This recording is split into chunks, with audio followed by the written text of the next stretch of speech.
Well, socialism. Who would have thought we'd be having a party where one of the major candidates running for the office of president was an avowed socialist? What's the big attraction for America's youth?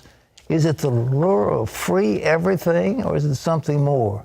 We're joining again is historian William Federer, and he's author of a very fascinating book called Socialism, The Real History from Plato to the Present.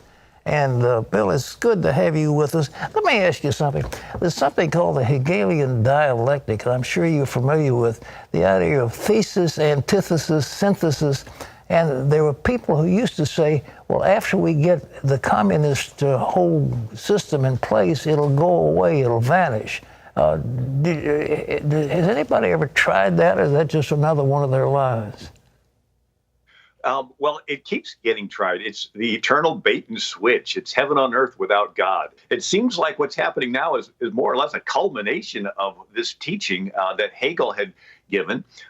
Hegel was a philosopher at the University of Berlin, and one of his students was Karl Marx.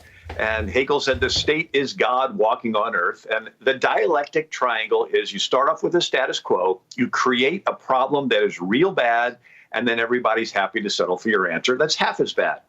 So Karl Marx took this and says, how do you create a problem that's real bad? You send in agitators, agent provocateurs, provoking agents, community organizers, labor organizers.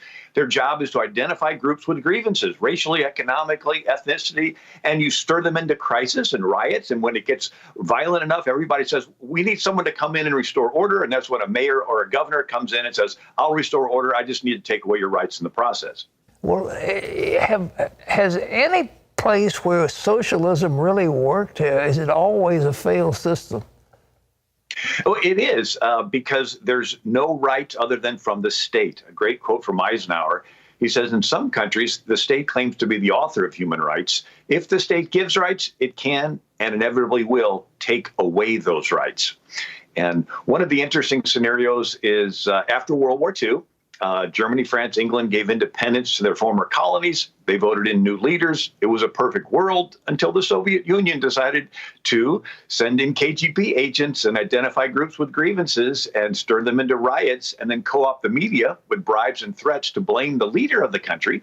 And when the public got panicky enough, they did a coup or a rigged election and replaced the leader with the Soviet puppet. So this is a model that's been in practice for over 70 years.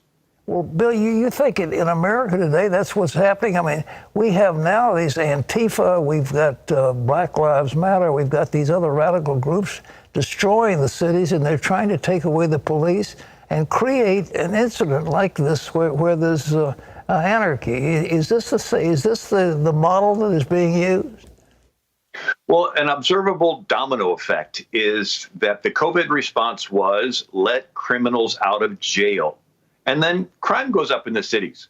And then some people move out. Who? Maybe those with children and families. Well, pro-family people tend to belong to a particular political party.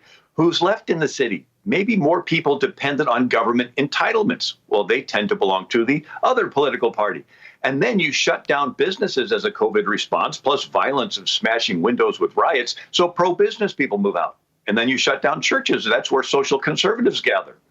And then you let students out of school, and a lot of the college and high school students who've been indoctrinated with hate America, they participate in these riots. Net result, one party moves out, the other party gets a monopoly on city politics, and in presidential election years, whoever wins the big city usually wins the state. Whoever wins the state gets all the electoral votes for the state, and the president is elected by electoral votes.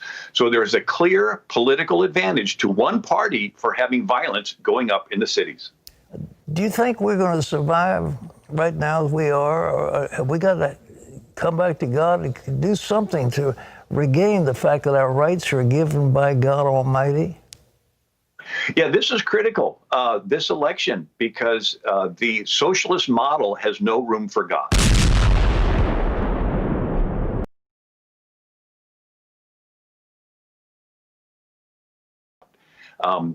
We go back to Germany in the 1930s. It was a republic until it got a leader named Hitler who had a violent group called the Brown Shirts the Sturmabteilung, the stormtroopers. They would storm into the meetings of Hitler's opponents and disrupt them. They would lock arms and block streets, and then they would go into the cities and smash 7,000 windows of Jewish stores. And in the confusion, Hitler usurped power, killed his political opponents, and he transitioned the country from a republic to a dictatorship. So this is a dangerous time, the unleashing of crisis, because you'll have some mayor or governor come in, and thank God that none of these governors are sitting in the White House.